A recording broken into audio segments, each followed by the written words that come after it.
Hey guys, before we get started, I want to talk to you about Anchor. If you haven't heard about Anchor, it's one of the easiest ways to make a podcast. Let me explain. It's free. There's certain creation tools that allow you to record and edit your podcast right from your phone or computer. Anchor will distribute your podcast for you so it can be heard on Spotify, Apple Podcasts, and many more. You can make money from your podcast with no minimum listenership, which is super simple and easy to do. It's everything you need to make a podcast, and it's all in just one place. Download the free Anchor app or go to anchor.fm to get started. Hey guys, this is Tommy. And Adam, and we run the Ravens Flock group of alliances. And we are here just to talk about Marvel Strike Force and all of life's matters, so we hope you enjoy.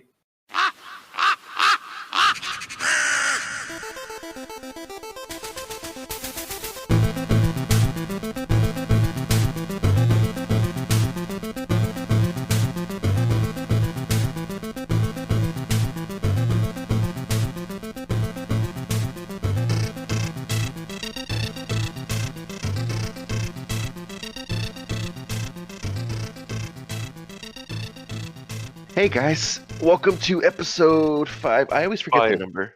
I always forget the number. I'm stretching again. Yes, 5. I can't count. Yep. Welcome to another awkward podcast. So, what are we going to talk about today, awkwardly? We're going to talk about Defenders as always, awkwardly. And no, I'm just kidding. They will come up, but only because of one of these segments I want to talk about. But yeah, we're not going to go too deep into them this podcast.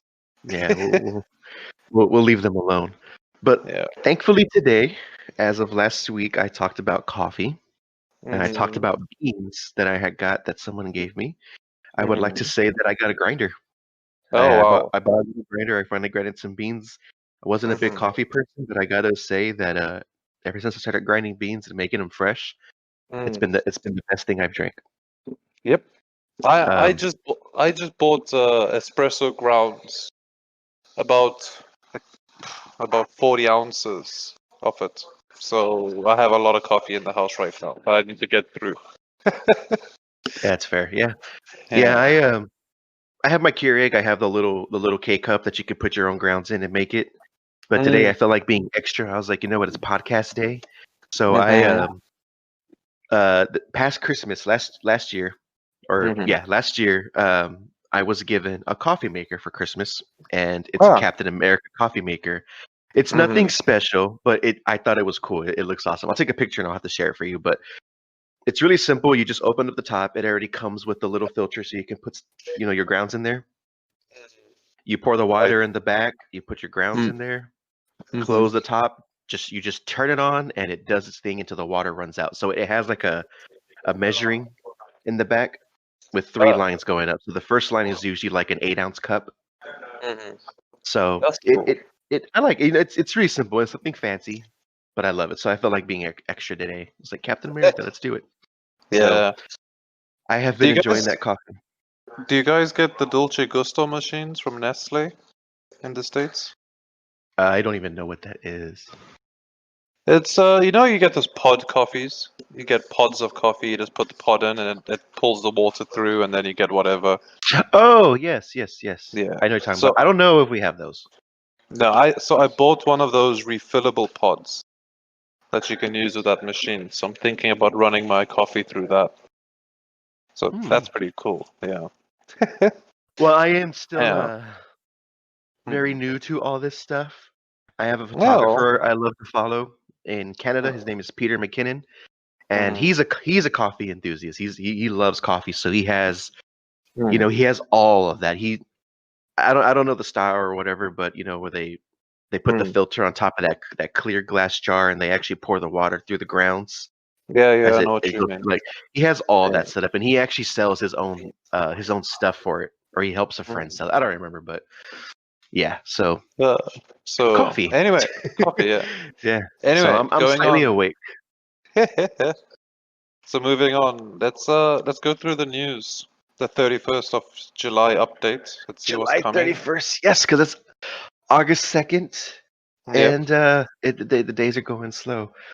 So not much coming through. I mean, our next legendary, by the looks of it's going to be Black Bolt. So you would want to get this if you have Asgardians. If you want to spend money to bring them up, I would recommend it. 5 stars, Black correct? Bolt is 5 stars. You need 5 Asgardians at 5 stars, which is all the Asgardians at 5 stars. Let me go check mine right now. Yeah, Black Bolt's worth it. He's really worth it. He's useful in almost every game mode. If you're running Ultima 7 raids, you run him with Yo-Yo. It's basically it's really good. I mean, Yo-Yo provides great support to him, and if she's alone with him, you upgrade her. You invest some T4s into her basic, and every move she makes, Black Bolt comes with his power afterwards, like guaranteed assist. Oh, okay, I see what you mean. I think I have mine. I know she's at T13 right now. Yeah, her Swift Protector is maxed out. Everything's at level 6 except for her Swift Protector. But I could totally upgrade one of. I probably will I always upgrade the first, their basic attacks. Her passive and her basic should be at 7 and 5. Those two are good to have for her. She works well at low stars too. You don't really need her at high level star wise. She works good at even that basic attack. Yeah. Look at you! It's sitting at just 2 sad red stars. I have a third red star, but shards don't come up very often. Well, she did come up for shards, but I didn't feel like spending. What was it, $30 or $50? Yeah, for but she's just okay. 50 shards. She works at low stars. You don't require her at high level stars. G13 is okay. Even G12 is okay. As long as you get her abilities up. The abilities is what makes her strong. Oh yeah, they're definitely up for her. Yeah. So I mean, she's good. I've used her. Yeah. I agree though. She is great. She's good, and she's really good with Black Bolt. If you want to run U7 with Black Bolt, that's definitely one of the recommended teams. I use her with Jugs and Arena. Yeah, she works. I mean, she has definite benefits. So he's coming up soon. After him will be looks like Dr. Octopus. They're gonna push back Ebony Maw. Oh, and as well, if you want Ebony Maw, you need to have Black Bolt. He's a requirement. So if you don't have Black Bolt, you can't get Ebony. That's right. Yeah. I don't even think I have Cole. Now that I think about it, I think that's when I kind of like checked out, and I just didn't care. Yep, he's only at 53 up 100, so I'm sure he'll come up again for a blitz, and I'll probably snag him then. But yep, Speaking of that, we have some upcoming blitz. Who's coming up? Okay, we're gonna have the second blitz for Beast. That's going to be what I call the whale blitz because they only give shards at 1% rank. So and you also have. Gonna happen. Then man, I'm stretching. You have Namor coming out. Namor or whatever. Yeah, he's coming up. Which would be good. I haven't. He's good in war. Come up I don't mind him coming up though. Like I get tired of just they're like here's Jessica Jones. Look. I don't want first year characters. Yeah. I know what you're saying, definitely. But Namor is useful in war, so that's what I would go for. Yes, he is. Yeah, damn right. Fantastic Four has a great punch up. Then we also have the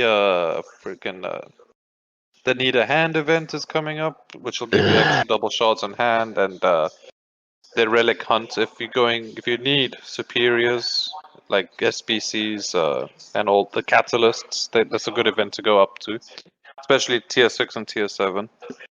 So that's the only reason to actually touch your hand for this event. That's coming up in a few days. That's coming up. When is that coming up? 5 days. And in the next 5 hours, while you're listening to this podcast, you'll be able to get double drops on all the hand, basically.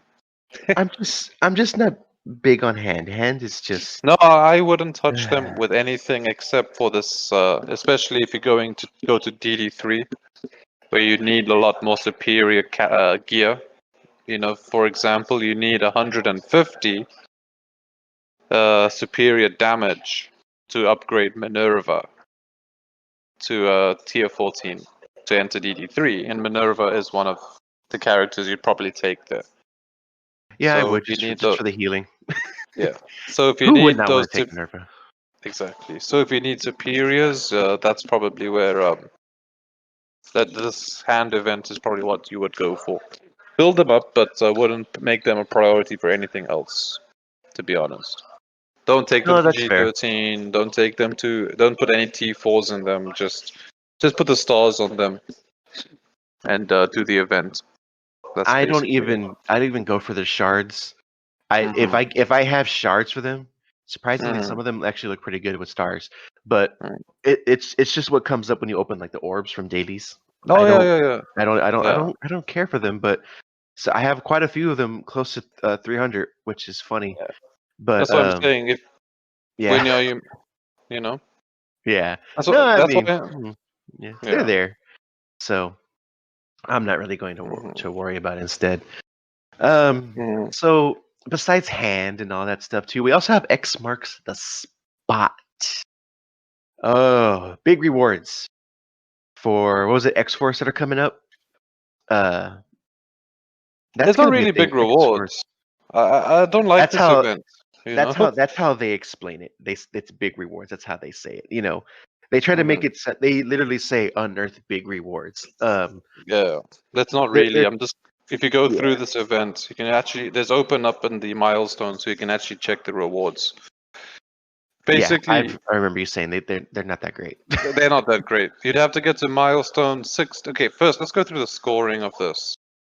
Win a blitz battle with X-Force. Win or lose an arena with X-Force, and win or lose a war attack with X-Force, and you'll get 2, 3, and 5 points respectively. But then, win any blitz, battle in any arena, or win or lose in any war, you still get 2, 3, and 5. So you don't really get. It doubles your points if you use X-Force. I think, but it doesn't explicitly say that, but it looks like you would double your points. But even still, to get to the first milestone, you need 40, 60, 80, 100, 130, 160, 190, all the way up to 1,390. The rewards, you're going to be getting 20 Domino, 20 Negasonic, and 20 X23. Yeah. After that, after milestone 17, you're just getting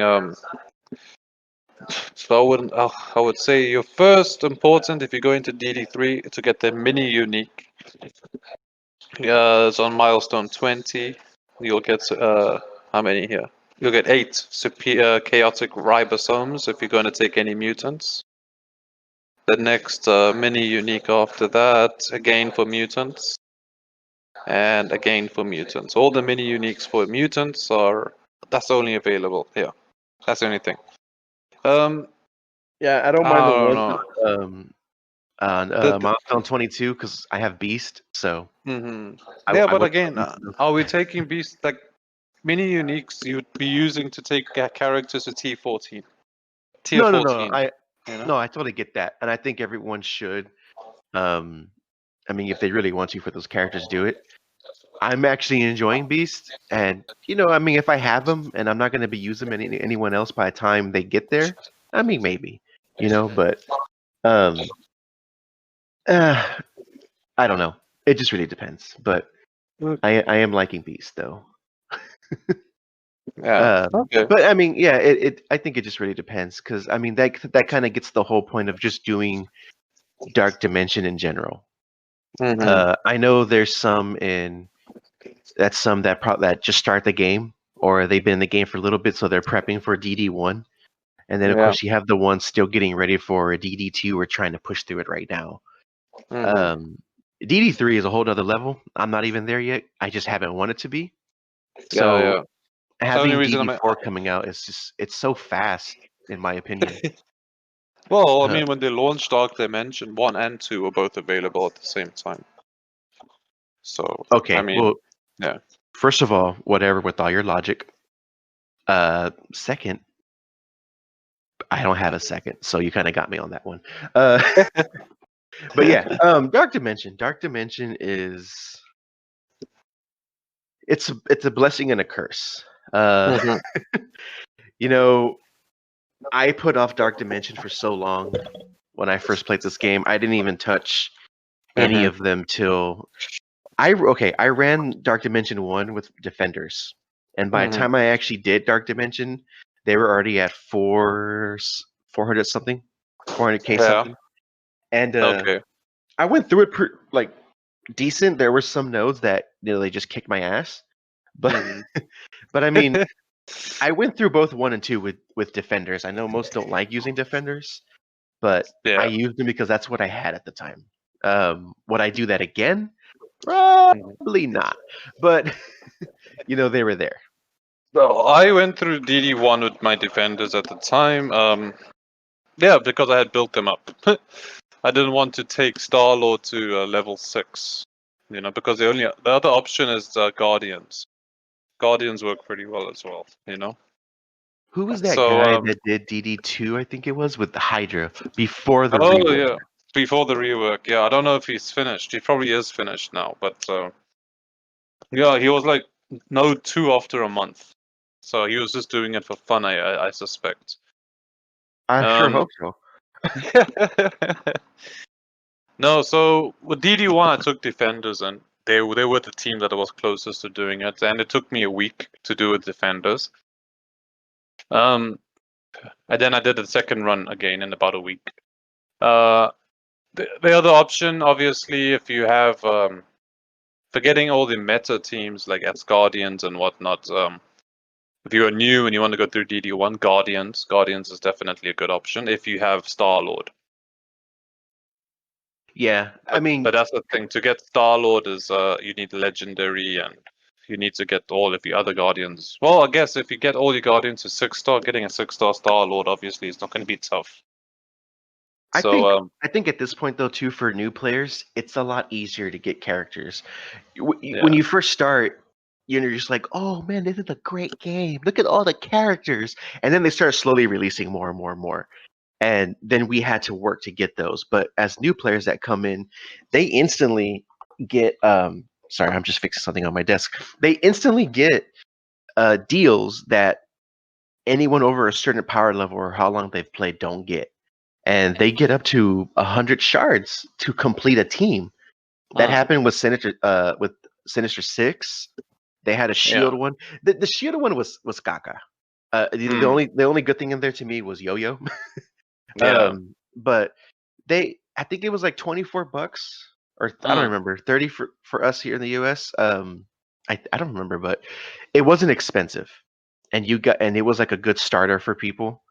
And I know they had one for Guardians, so I mean, when I helped start 2 of our newer alliances, I was like, if you really want to spend the money and you have it, grab that Guardians, because when Rocket dropped, I was like, when you get Rocket, and then you can try to get Star-Lord and shit, just take them to DD. If you unlock Minerva, throw her in there too. You already have half your team, and they're gonna destroy so early on. Like, right. Yeah, I wish I started playing now. I feel that it is a little bit easier, but it is easier for new players. Seeing new players, they're going through DD2 a lot faster than they were how they allowed it to do at the launch. So definitely. I mean, DD1, I would say Defenders are good, Guardians are good. Obviously, if you have a meta team at that level and you're going through DD1 for the first time, obviously, Black Bolt or whatever. If you have them at 6-star at this point, or Asgardians at 6-star, you can take them through. That wouldn't be a problem either. Yeah, they would totally survive. I think. Yeah. Depending on your teams, though, of course. Like to me, when I first did Dark Dimension 2, was missions 10, 11, and 13 were my toughest ones. But again, Adam and I both did this with fucking Defenders. So if you're running in there with a new meta team. Oh yeah, sure. It's going to be so much different. But I remember when I first did DD1, I didn't realize that Ultron was only Dark Dimension 2. So when I finished the first one, I was like, yeah, and I sat there and I was like, well, where the fuck is my Ultron? Like I was really upset, and then that's when I Googled it. I didn't even ask like our group. I just Googled it, and I just sat there with sadness. I heard the violin playing. I was just sad. So that's when I worked up for DD2. But having Ultron then, and even now, is if you still want to be like a longtime player, then he's worth it in the end. Yeah. I never wanted him to begin with because I just didn't want to have to go through it. But after getting him, I'm like, yeah, I'm stupid. He's he's really good to have. No, yeah, I agree. Definitely. Ultron is good, but again, I've been noticing his usefulness is not as strong as not as potent as it once was. Oh no, I mean you have all these new characters now. I mean, uh, especially with Black Bolt. I mean, the only way he's going to come back is if Minerva revives him, because I had that happen in a fight. No, but if Black Bolt kills anybody, you can't revive them. That's the thing. That's what happened in my arena. Their Black Bolt killed my Ultron. He died, and he didn't come. That was his first death. He didn't revive. My Minerva, I threw him on auto. My Minerva did the revive her ability, and my Ultron came back, and I was extremely confused. Yeah, I was really confused. That must have been a bug. So, if it's a bug, I'm thankful for that bug because I won that arena fight. But if they changed it, that's kind of, I don't know. That doesn't make sense. You're kind of just nullifying what Black Bolt can do if you can have a character that revives because he's not supposed to. So I mean, I don't know. But so let's talk about let's talk about teams going into Dark Dimension 2 and 3. I think most people don't really need much for 1 because but 2 and 3. Definitely. Even 2 these days, 2 is getting easier to do. Again, I've seen a lot of people have a lot of success with the high-powered Asgardians. They go straight through it. A few members of our cluster has gone through it quickly like that. Not only that, but the old meta team where you require Star-Lord and Minerva. Star-Lord, Minerva, because Star-Lord pumping energy into Minerva so she can get her ult off a lot more. Yeah, it was a full heal. Shit. Yeah, exactly. It was good because they were skewed to health. They had a high health, low damage, and they're in BD2. Yeah. So yeah, I mean, so you suck a lot more energy because she takes 15% of health, and if you have a high health, that's a lot of health gone. If Star-Lord's pumping that ult up all the time, you can suck more energy out. The other 3 members is subjective. A lot of people took in at the time Fury and Shield Security. That's an old one. That's Star-Lord, Minerva, Groot, or Quake. It was actually in there too, and then Fury, and then Security. Yes. I understand the setup. I always thought it was a little weird, but I totally understand it. Death Proof, Star-Lord putting the energy through, Fury with his summons and the defense up. And off up as well, and spreading all of his buffs. Security taunting every time anyone drops, and then Minerva just bringing them back up. So it made sense. Yeah. So that's how the first run I did with Defenders as well. Just to do it, that took me 3 weeks. I'm not saying anyone should do it. That's just what I did. Then after that, the second run, I took in that meta, but I had Ultron up to tier 13 pretty quick. So in my second run, I put Ultron through as well, and that took me 5 days. And now after a few runs, I've brought my time down to 6 hours. I'm gonna try and make another speed run at it someday soon when I have the energy. I mean, mental energy to try and do it again, because doing it for nothing, it's tedious.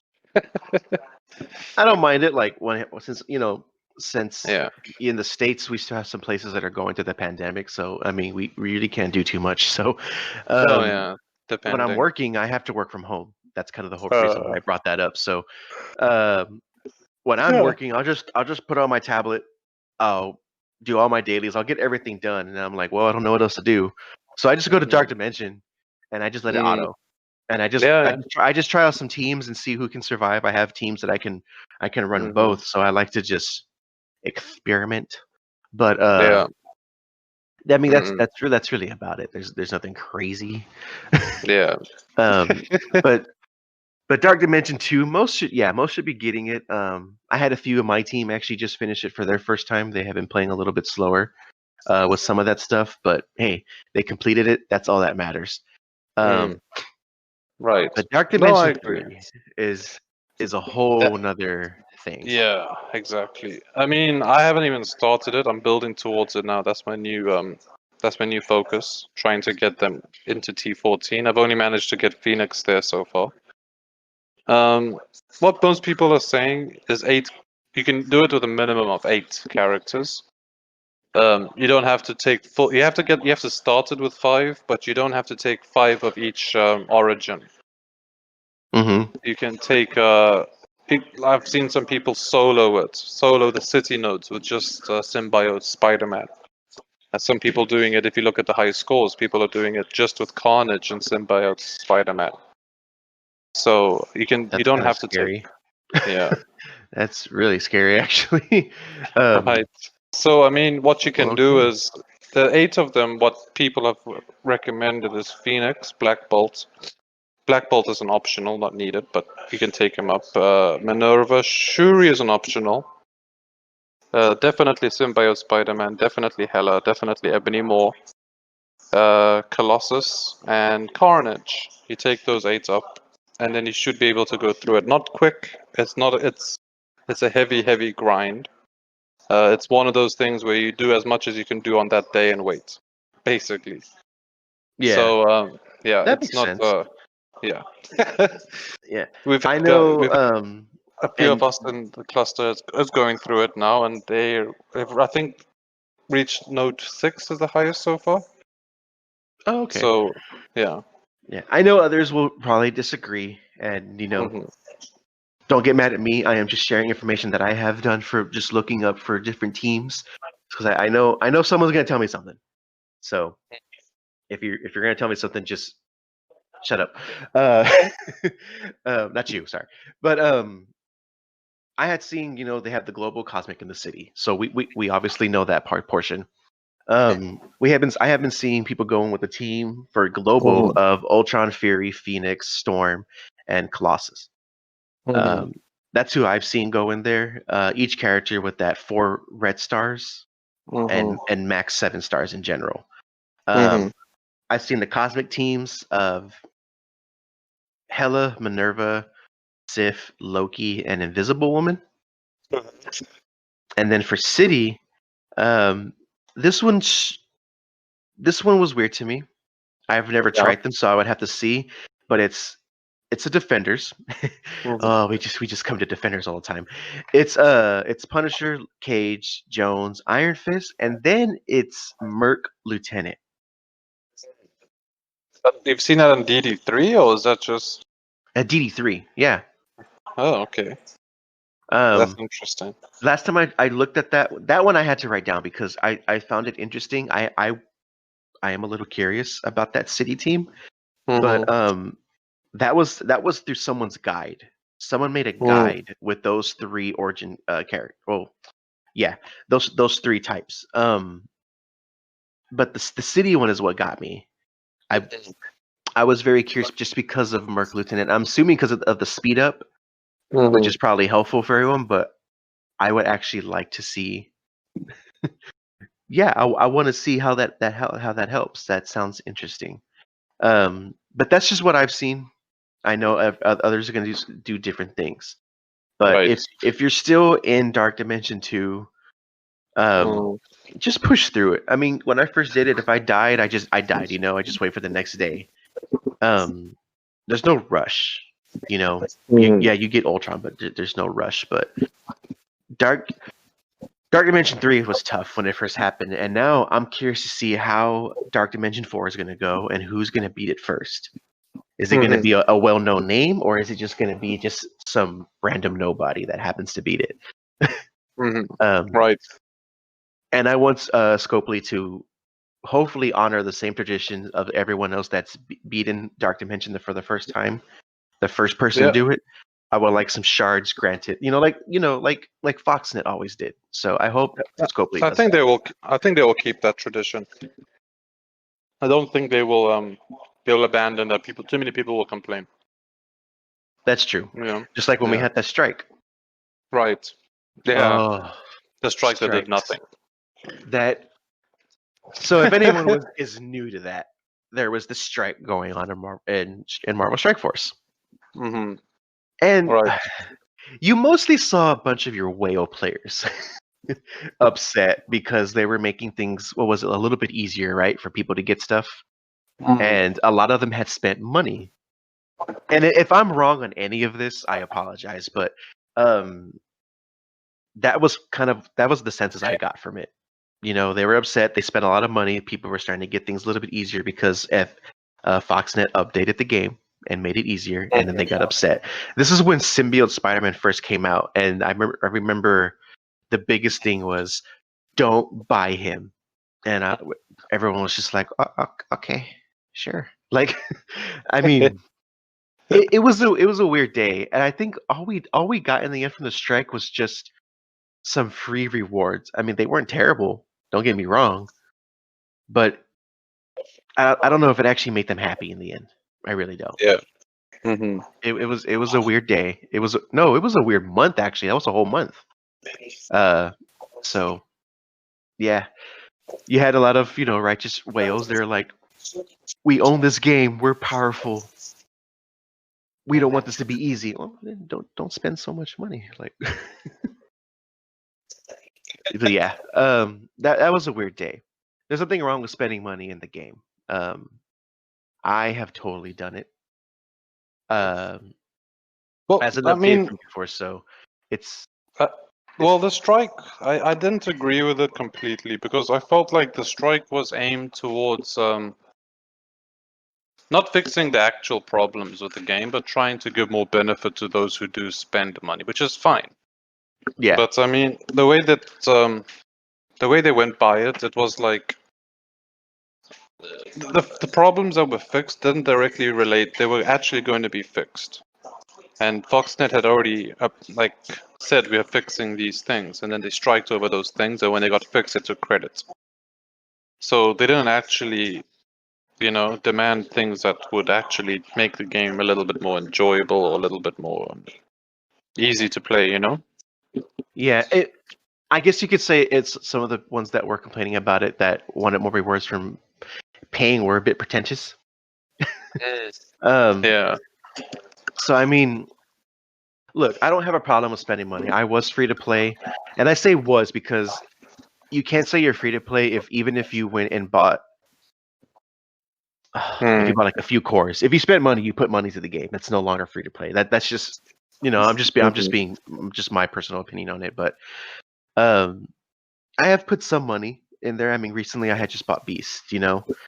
It's always hard for me to invest money in these games unless. Okay, I do something really stupid. I'm just gonna say this now. I use my credit card. I use my credit card to buy like the really cheap stuff. Like if it catch like $24 or something for the shards. I'll spend that money. I'll wait a couple of days, I'll wait a couple of days, maybe a week or two, and then I pay off the $24 with my credit card, and then, hey, fixing my life. But that's just my little stupid part. But I mean, there's nothing wrong with it. It's just hard to because if this game ever goes under, you just had a really big investment and you kind of lost it all. Which that's the whole point of investing. It's just in some games I don't see it as completely worth it. It's just those that don't have the patience and they want to be strong. There's nothing wrong with it, but it's there. But it is interesting to see how much people can drop money on it. Sometimes I'm just like, damn, I have the wrong job if you just drop that much money every day. But yeah, hey, you still play the way you want to play. So anyone to spend that money, if you're ready for Dark Dimension 3, get that ass in there. I want to see y'all in there, especially our group. But I still like the game. I haven't played a mobile game this long before. They usually only last anywhere from 30 minutes to a day for most mobile games. Like this is once you get into it, you really get into it. That's the thing with this game. It's hit or miss. Maybe the first week. the first week of playing, getting into an alliance, actually chatting with people, that's when you get into it. You know what I mean? And if you don't, then you just don't. Yeah, no, I totally agree. I mean, yeah. I know there's other games just like it. The Star Wars. I've tried that one before, and I thought it was messy. I didn't like the menu. It was just messy. The animations were boring. I love Star Wars. I just didn't like it. There was a DC one that came out. I think it came out shortly or around the same time as MSF, but I don't remember. It was okay. It wasn't. It was all right. You have the Disney Arena one. That one's actually pretty cool. That I enjoyed that. I haven't played it in a while, but that's because I had 3 accounts going on in here, and it took up a lot of time. I just didn't. Yeah, it was hard to, but I'm slowly getting back and playing it again. But it kept my interest, so I'm not upset in any way. I'm okay with it. So yeah. No, definitely. I mean, it's a good game overall. Just there are some things that could be used to improve it. That's all. Could be changed, but if they don't, I doubt they will. They'll change it in the ways I'm thinking. So I don't really dwell on that too much. Yeah, no, that's fair. That's fair. Yeah. So do you think that if Scopely does a Dark Dimension 5, do you think that they would release a new character, or if it's just going to be gear? I think the way the pattern goes, it goes gear, character, gear, character. I think they'll keep that pattern going. Okay, if they get to 6, who would you want? Oof. I've always been a fan of Annihilus. Always. He's a big bad. I think that could actually change. He's not so powerful that he is powerful, but he's not so powerful that it would be ridiculous to have. So he wouldn't be like a human tribunal or a null. That's just too powerful. But he's powerful enough to cause. Look at who it is. Ultron. Ultron's been a bad guy in the comics forever. He's never been a low-level bad guy. Obviously, if they didn't release Thanos early, they could have put Thanos in there, but they did what they did. They just recently changed him as well. Who else? They have Doctor Doom. I mean, if you look at his storyline in the comics right now, he's pretty big. He's always been a big bad. He's never just been a minor league bad guy. Okay, no, that's fair. That's why I was thinking. What about Kang? Kang, yeah, Kang would be my other option. Annihilus or Kang, those two actually I think would be pretty cool. Although what would be fun is to see a hero, because now we have 2, and both of them are villains. So if we could have a hero step in, maybe that would be cool. Maybe Sentry, Man, okay, so if heroes, that would be very different. Yeah. Like a Sentry. Sentry would be someone that would fit. He's massively overpowered. What about Rogue? Yeah. Rogue would be good, but then again, that's just gonna add to more X-Men, and I kind of want. We already have an OP X-Men character. I don't want this to become X-Men Strike Force. Ooh, you know who would be good? This is just me. Yeah. Nova.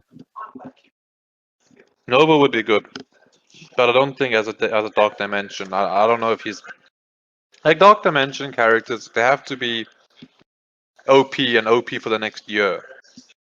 Like it's only recently that Ultron's hype is slowly starting. He's even still not even middle tier. He's still up there.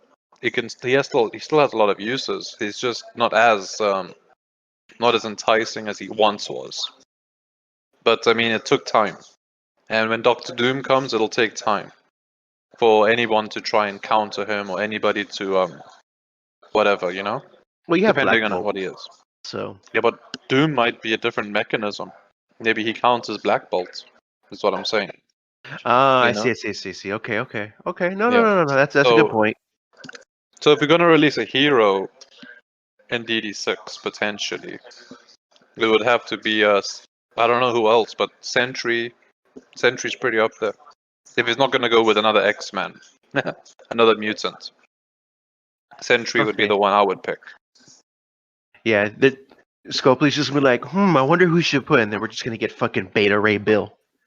Oh, that would be something too, Beta Ray Bill. just gonna throw that out there really quick because yeah, Beta Ray. Why not? You don't get to hear. You don't get to hear about him too often, so I just wanted to throw his name out there. Right. I don't know. Having Scopely taken over now, I feel that it has made some differences. They're pumping out offers like crazy right now. Some of them are pretty expensive, but because of them, I'm sure you saw it recently. The 180 shards for $50 here to get Cyclops, Storm, Psylocke, Colossus, and Wolverine. I think that's really cool.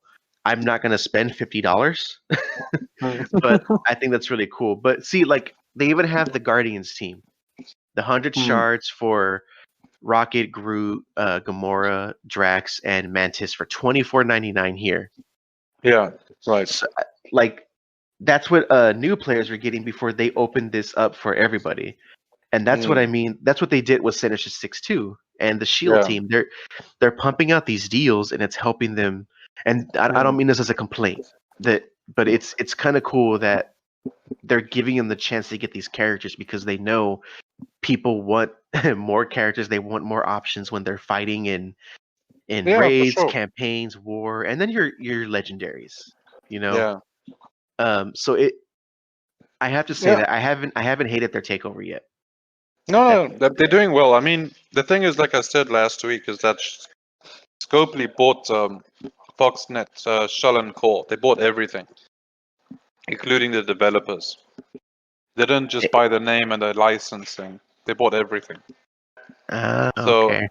So the people that were working there are now working there under Scopely, and they're probably saying, "Well, if it works, let's not fix it. Let's improve upon it." So they haven't gone completely pay to win, pay to play, like some of their other titles have become. But they've managed to I don't know, like you said, they've released better offers, more at least better starter packs, Mm-hmm. Yeah, so and that's a good thing. So I like it. Definitely. Yeah, 100% is a good thing. So let's see if they continue on this track or if they make better improvements that would help. Yeah. Yeah. So let me ask you this. Yeah. Are you getting Beast when this ends? Yeah, definitely. I've reached 3.5. I'm pretty sure that's enough to give me the unlock. You're gonna get him for sure then. Yeah. I normally unlock everything. Like, I started unlocking everybody since in Blitz, since Okoye was a first run Blitz. So ever since then, I've unlocked everything. It's not that hard to do. I want to do better, but it's not that hard.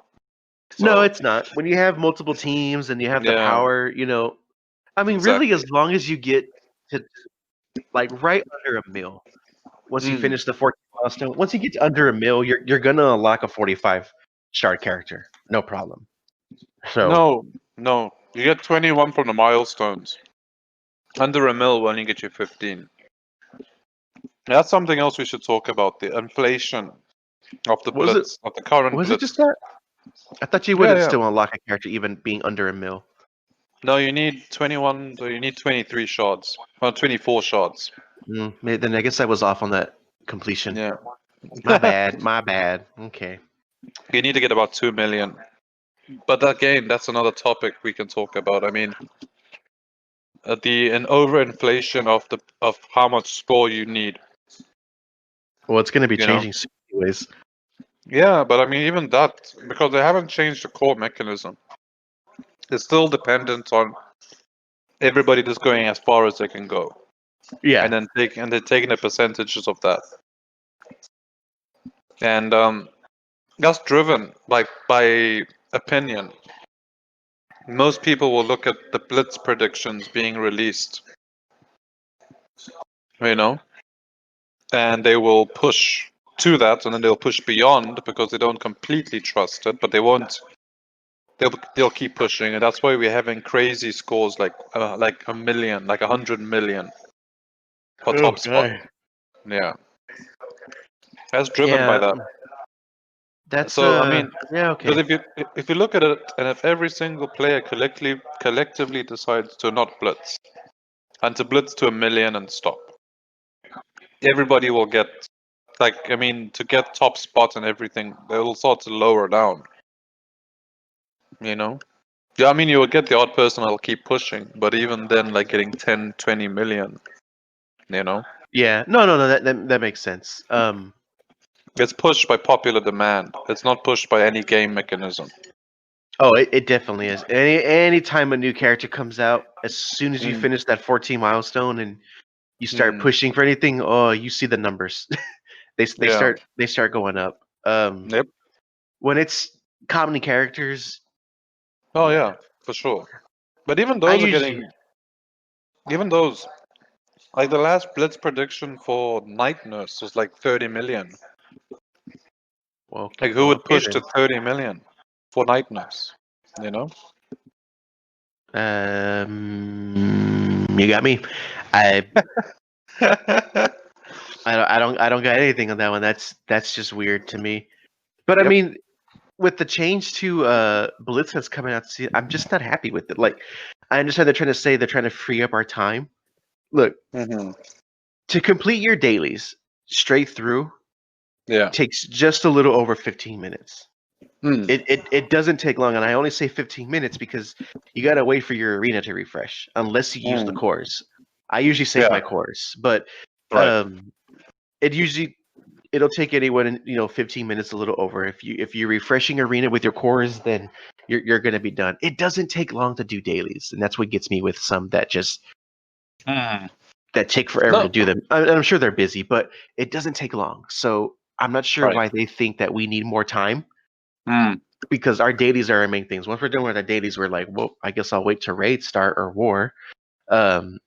Speaking of raids, I need to start our team's raids right now. But I'm not too thrilled about the update. I'll just say that. I don't know. I kind of am. I mean, like I said, it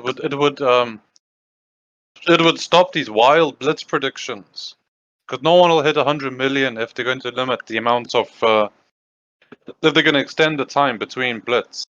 Like right now, it's every 3 hours. If they double that to 6 hours, that's 4 times a day. If you don't sleep. if you don't sleep. Well, I'm already there, so.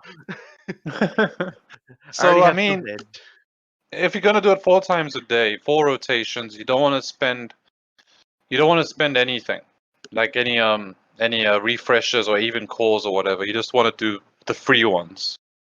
That's in a 3-day period. You're gonna get 12 rotations in. Yeah. Which will get you to 8.3. And again, they said they're changing the scores, and they're going to be limiting that. And I mean, I get that what you're saying is that you finish your dailies, you finish your raid attacks, and if you have war, you do your attacks. And then you have nothing else to do in the game, so go blitz. And I agree with that to an extent, but at the same time, I feel like I've been playing for over 2 years, and every blitz, the predictions have just gone up and up and up, to the point that now we're hitting crazy numbers, and people had to resort to using bots or macro. Yeah, a lot of them just got caught too. So yeah, yeah, using macros to go through blitz, and now they're trying to catch people doing that. But if you reduce the need, you will stop the use of these things. And if everybody has even the playing field, or it will even the playing field, because obviously you get more points for the higher your teams are. I mean, if I'm running with a 300,000 X-Men team compared to a guy who's running at a 150 X-Men team, he's going to get less points than me. So it's not as if I'm advocating for everybody to get the same score. I mean, it depends on your TCP and all your team builds. But at the same time, I mean, the amount of how much instead of 4 times a day, it's 8 times a day, and then with refreshes. It makes sense. It does. It makes total sense, and I see what you mean. I mean, it could just be me. It's not that I don't like change. It's just I don't know. I'm not sure what else time they want us to have in the game when we finish everything. We have to wait for everything else. So they're releasing new modes. They're releasing a new PvP tournament. They're releasing the ISO 8. God knows that they said that's going to be the ISO 8 is going to be a new campaign altogether. So that's something you got to work through. They're releasing War. I think War updates will come in the sense of, if you've noticed in War, it says upgrade room. That's been there since the beginning. Oh yeah, I've been waiting for that upgrade. those will eventually happen. I heard one of those updates, according to the data mine, will allow you to spend less money to refresh or something. Like instead of 150, it's like 100 or something if you upgrade that room. So you get more attacks in. You think they're gonna change the percentages to global buffs with the upgrades? Yeah, definitely. If you upgrade a room. I mean, for sure. That's going to make things worse, but it will. But I mean, it'll give you more things to play with or whatever. And there's going to be new campaigns. They're going to release new campaigns so we can start farming for DD3. And I mean, there's going to be a lot more content coming to the game. So, I mean, maybe they're trying to prepare that so that it's not only Blitz. Because right now, honestly, you're right. So right now, as it stands, it's just how many attacks a day do you make in War? 5 to 6 on the second day if you're going overnight, and then 2 or 3 in the day before. And then Arena, you capped at 5 unless you core that. I guess I'm not looking at the big picture, but I guess I should be for that. I have to. I guess I need to see it unfold. Yeah. I mean, it's gonna be there. But we'll see what happens then. I guess because when you put it that way, and the new stuff that's coming out. Sorry, my nose is bothering me. Goddamn nose. Content. I mean, they're gonna release a lot more content. I hope, and especially in the future, we might see. Like you said, that new PvP mode's coming out. That will be a public thing. Maybe you'll spend all your time PvPing everybody to get rewards. If the rewards are good, why not? Maybe we'll see character releases through PvP tournaments instead of through Blitz. So maybe that's why they're reducing Blitz to make Blitz more old character, like re-releases instead of new character releases. And new characters might. I hope it doesn't. I feel like that's cursing more than blessing. But maybe the PvP, the public PvP, might release new characters. Like win this tournament and unlock this character at 4 stars. Oh shit. I don't want to be in PvP. Because like I do play a game. It's to pass the time. It's a soccer game, and they have tournaments once a month, and you win new jerseys and new characters and new you can upgrade your football players or whatever, and they do that through tournaments, which is PvP. So I mean, it wouldn't be unrealistic to say that maybe they will start releasing characters through PvP tournaments. I see. No, that's very true. That's very true. Okay. So yeah, maybe I just need to look at the bigger picture. I mean, once I see it, go through and I see all the new stuff, maybe my time will be used a lot more. Right. We just need to let it get there. Like I speak to a lot of people who play the game, like either within the cluster or out of our cluster, and to find someone that loves Blitz is rare. You do find them, but it's rare to find someone that loves Blitz. Everyone does Blitz because that's how you get the new characters, or that's how you build other characters up. You get more shards on them, but no one loves it. Like I personally, I dislike Blitz. It's too much of a time suck because I have to rotate through 20 teams just to get to 3-4 million, and I have to rotate every 3. So, and It's tedious. It's tedious as fuck. And I can imagine like another mode would be better. Maybe PvP would be more that. Maybe it'll be more exciting, more competitive. You're facing someone real. Because Blitz More is not options real to get people these either. characters. Exactly. Maybe they'll give characters to the top 16. Maybe. Well, you sound very passionate about this. Not passionate. It's just an idea. That's probably why they're changing. They're changing the way Blitz is now, and I'm thinking why. I'm just busting your balls. Yeah, exactly. So I mean, personally, like, yeah. Okay, yeah. So we'll wait till it comes out. Just talking out my ass. Maybe it's gonna be different. Yeah. So it's gonna be interesting, nonetheless. Yep. We do have one more topic to discuss. This will definitely take us over, but it's something I think we've talked about it privately, and coming up now is this is kind of like a two-part topic. For one, it's alliances. Being in an alliance so long, losing people, and trying to recruit. Once you're so deep into that,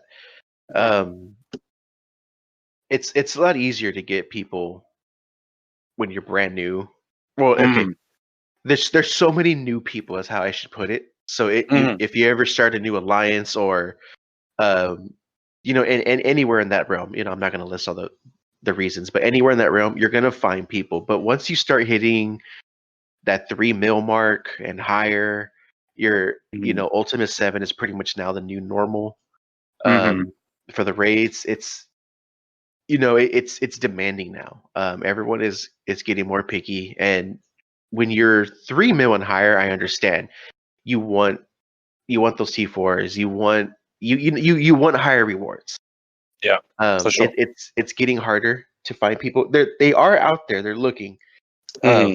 It's just you have to really look. And I mean, hell, someone fucking says, "Hey, I'm looking for an alliance," and they throw their image, and you see like 30 people trying to grab that one person. So it's a battle trying to get people. For sure. In ours, we need to fill 2 slots. Right. So those 2 slots are going to be they're probably going to be filled, but with my alt characters for now. Until we find people, but oh dear Lord, I don't want to have to work this hard to get people. I think what makes it harder though is that if you have a Discord server and you require it, so that way you can have organization, the maps, things like that. It makes it harder because some people are just like, I just want to play. Why do I need to be in there? And I've had those, and they join, and then it's 50-50. They're like, oh, okay, I see why you have this. This is a good idea. And then you have others that are like, I still see this as pointless, But everyone plays differently. Right. Finding players it's getting bad. So, but if anyone's out there within our server or on the outside of the dark realm, I'm calling anything outside of our server the dark realm. People are out there, just don't give up hope. They're there. I'm sorry, I just wanted to say that. The next thing, definitely, this could be a sensitive matter. Removing a member before rewards are done, before you can get rewards from either raids or war. Oh yeah. But personally, I try and stay away from kicking someone or giving them the rewards unless they've really been a problem within the alliance. I don't know. It's just something to say goodbye with. It doesn't cost us anything. They don't take my rewards. You know what I mean? I will do it though. Like I said, if it's a problem, if they've really pissed off a lot of people for no reason, then I might be vengeful. I'm not saying I'm perfect, but I might do that then. I don't know. No, that makes sense. I'm a really understanding person, so when that comes up, I'm like, yeah, just let them get the rewards. I'll sometimes have people they're like, just get rid of them. I'm like, no. Let them have their rewards. But yes, when they do things that just piss you off, or they, they're camping, they're not attacking in war, then you don't deserve those rewards. Oh yeah, 100%. We had someone recently. He was a 3.6 or 3.7 mil. Yeah. And I'm very lenient in my war. I tell everyone, look, at least get 5 attacks in. It's not hard to get 5 attacks, especially if you don't have life events coming up. But I always tell him, just get 5 attacks. So we had him, and we had a friend of his in here too, and he was only 900k. Most of everyone in my alliance is anywhere from 2.7 to 3.2 mil. I can't remember. So we took him in to help him out, and he was a friend of his. So we're like, we're cool with it. He was more of a raider. He loved to be at the top of the raids and World Warrior. And like I said in the last podcast in episode 4, I don't give a fuck about World Warrior. He didn't want to do war. He found it pointless, useless. 3.6, 3.7 mil, and would say that he didn't have teams to fight the teams in there. Now, his friend at 900k had more attacks than he did every time. For the exception of one time where they didn't have any attacks. But you're 3. If you're almost 4 mil, and you tell me you're building primarily and to raids, that's cool. More power to you. You're going to do great in raids. But almost 4 mil, you should have teams that can handle in war with both defense and attacks. Unless I am wrong. I don't know how you feel about that. No, for sure. I mean, what I say is, like, if you can't make attacks or whatever, go thick on your defense. Make sure you rack up defensive wins. Because otherwise, what are you doing for us? War is integral to the alliance. It's not just a passing whatever. And I tell people, I was like, look, just get your 5 attacks in. If you can't attack a team, I tell them, let me know. I'll find a team for you to get. We at least get 5 points if you beat them. But if you truly can attack, check periodically. Just remove a boost. Right. Remove the boost. If if you're gonna die, if you can at least kill one person, then just go in there and do it, because then someone else can. It'll help someone else, and they can clean it up. But just sitting there with the fewest attacks of most everyone else, and it's not like they did this all the time, but it was a constant thought for them. War just wasn't important. And once they're like, well, I'm done, I'm gonna leave because I don't like having to hear war callouts and sitting the entire time in war with just 2 attacks. To me personally, I removed them before war ended. I didn't feel like they deserved the rewards. No, 100%. No, I agree. But to be just a dick, and just kick someone without the rewards, that's a real dick move. If when you're getting rid of them, in the end, it really shouldn't matter if they got in rewards, because you're no longer going to see them again unless they come crawling back saying, I'm sorry, I want to come back. Please let me back in. Then you can do your thing. But I mean, yeah, everyone's cool with it until it happens to you. No, yeah, definitely. It's situational. Like, I don't do that often. I've done it a few times, like once or twice, but that's not something I go to often. It's not.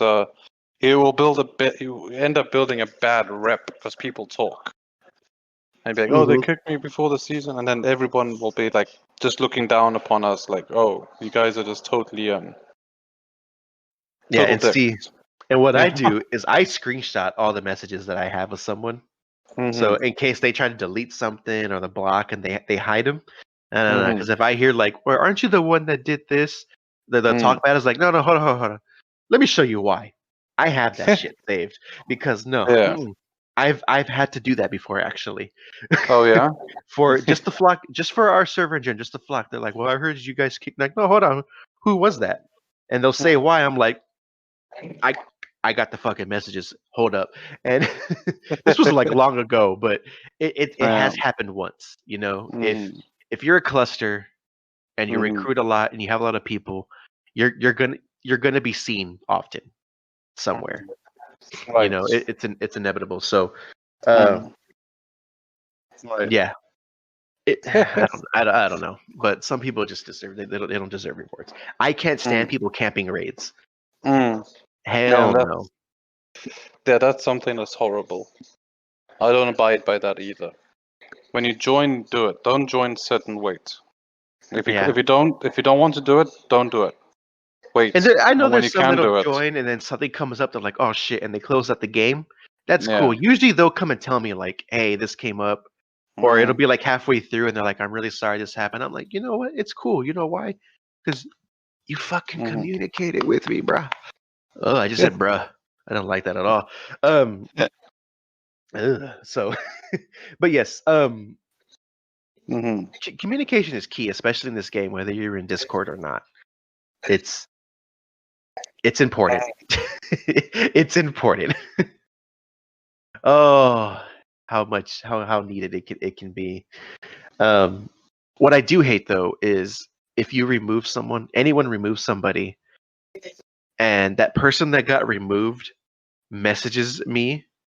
Yeah. Or just they message me or they message someone. They're like, "Oh, I don't know why I got kicked."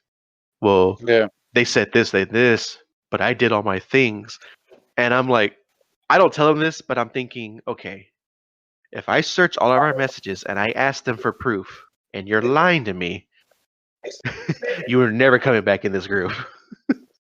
Like, if you fucked up, admit it. That's it. There's nothing to it. So. Just be a man and admit it. So, or a woman, whatever whatever you're. Oh, I don't know, man. Whatever you identify as, okay. Just admit it. That's it. That's the bottom line. Just admit your shit. I'm sorry. I'm getting passionate. It's okay to get passionate. Don't apologize. But no, I understand. I mean, you shouldn't kick someone. I mean, like I try and avoid doing that. It just creates a bad rep. And people do talk like, "Oh, you kicked this guy because whatever," and he didn't really give a reason. And even if they are lacking, like not really doing as much as they can do, inform them they're leaving. Wait for the season rewards and Auf Wiedersehen. You know what I mean? Or they're doing the yeah. Look at you. Yeah. Or they do the sneak arounds. They're quietly looking for an alliance, and you find out. You're like, hold the fuck on.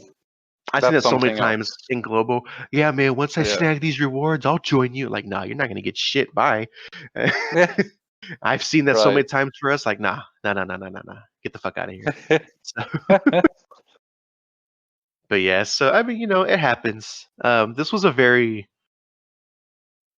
I'm gonna say this was a difference that we done a little bit with our podcast. It was it was a lot calmer. There's not information that comes out every day for this, but I mean, there's always updates. But a lot of times, this is gonna come by what we've experienced, what we think, stuff like that. I am enjoying the game. I am enjoying my group. I am enjoying our server. If anyone listens to this that is not on our server, join us. We have lots of stuff in here. You don't have to be part of an alliance to be part of our group. That's one of the open things we have here. Yeah. Correct. We're very friendly. We got a few Canadians. That's how I know we're friendly. Don't you know?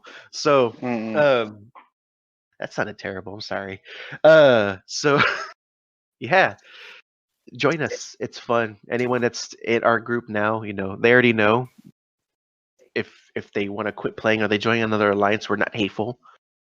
We just dislike assholes. Oh so like everybody. Yeah. So we, if you're an asshole, we're going to be an asshole back to you. That's bottom line.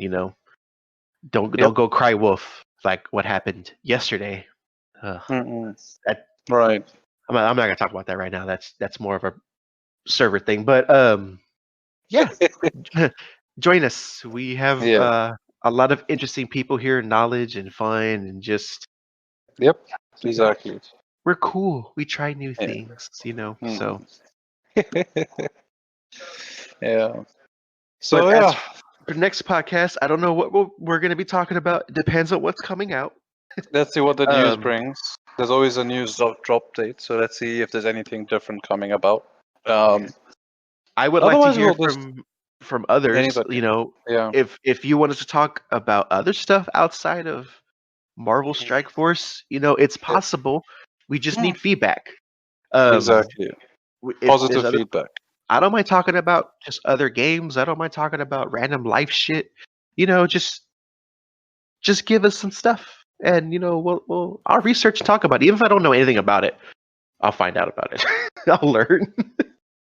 But hey, that's what we're here for. So I hope you enjoy and like our talks. Maybe next time I should do like a really calm voice and just get like really close to the mic and be like, today on episode 6, we're gonna talk about Marvel Strike Force.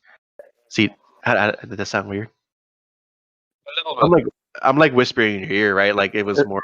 It's a little bit Cinemax at night. So. Skinemax. Yeah. Exactly. Well, so I wouldn't do that. Oh, I'm sorry. Okay. Yeah. Fair enough. Well, we're gonna let you go now. I'm just kidding. So we're. But yeah, guys. Just let us know. We hope you still enjoy each one we have. We try to talk about as much as we can, even if it's just random stuff. We try to give our personal opinions, but we can only give that information out so much when things are coming out. So, let us know what you think. Options. I'm currently thinking about adding music in the background to play in these, so I would like to get opinions on that. Or even if we had members, if we had members suggest. Okay, before I finish that sentence, no copyrighted stuff. I don't feel like getting in trouble on YouTube or anything like that because we're using stuff. So I have a subscription to get copyright-free music from actual artists, and it's good music. But there's lots of sounds on there, lots of genres. So it'd be funny to have members. We pick one member of a genre they want, and that'll just be funny to hear. We just have. Can I hear polka? And you just have polka playing in the background of our podcast. That would be so fucking weird. But exactly, that would be odd. But yeah, no, definitely. It's just it's just something new to try. Sound effects, music playing in the background. Very very low though. It's nothing to be like. It's not gonna overpower us. but yeah, guys, let us know. I hope you enjoyed this episode. As always, we are going to be back in a week talking about nonsense awkwardly. That is the subline of what we do. So exactly, yeah. The awkward podcast. Anyway, it's been great. It's been great. Catch us next week. That's all I have to say. Signing out. Perfect. Sounds good. You guys have a great one, and thanks for listening to us. Yo.